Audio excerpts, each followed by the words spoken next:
Hello everyone, this is Chris Holler with the Engaging Cities. Today I want to take a look at the Greater Downtown Area Plan website for a planning process in Kansas City, Missouri. First of all, you can see the process has already been more or less completed. There's a draft plan now as of November 30th last year. The website really featured an information section with an explanation of what an area plan is and the process is. They have a newsletter that you can sign up for. They post their meeting minutes online, which I think is great and should pretty much be mandatory on any website. Interestingly, they have used a forum, and I have actually opened that in another tab. So this forum is really built on kind of standard PHP bulletin, some web forum software.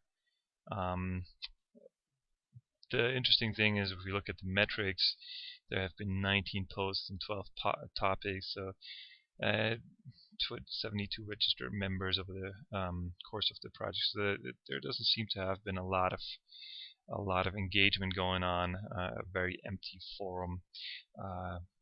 If we go back to the website, we see that another way to get involved was to post photos. They made use of Flickr, which I think is a great idea to have like a group pool.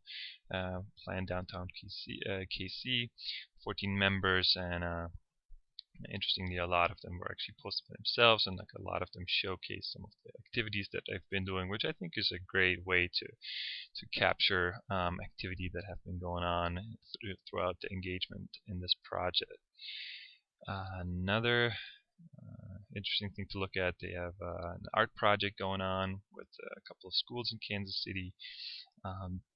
Always a nice add-on to like a community development project.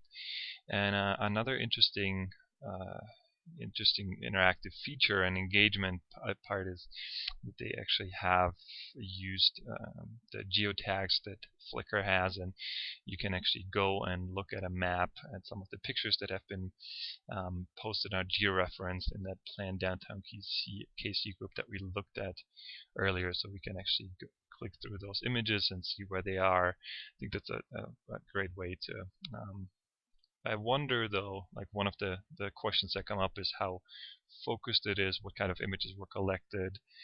Some of them actually, like this one, explains that there was a poor streetscape, so like it's almost like a collection of sort of needs and areas that need some attention.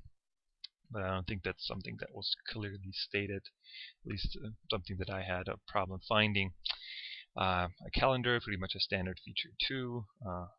Sometimes it's interesting that actually one of the features, I think it might be interesting to just list events rather than have a month-by-month calendar, especially in like phases now where there's not much activity going on anymore. You have a whole lot of like empty calendars pages.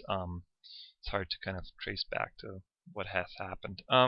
Overall, interesting website. I think there's definitely a lot that could be done and gone beyond that we could go beyond, but I think it's a good starting point. Very interesting to take a look at this. This is one webcast in a series of a lot. Be sure to tune back in to Engaging Cities. We review planning websites pretty much on a weekly basis. Send us your recommendations. We'd love to take a look at other websites that you find. And that's it for today.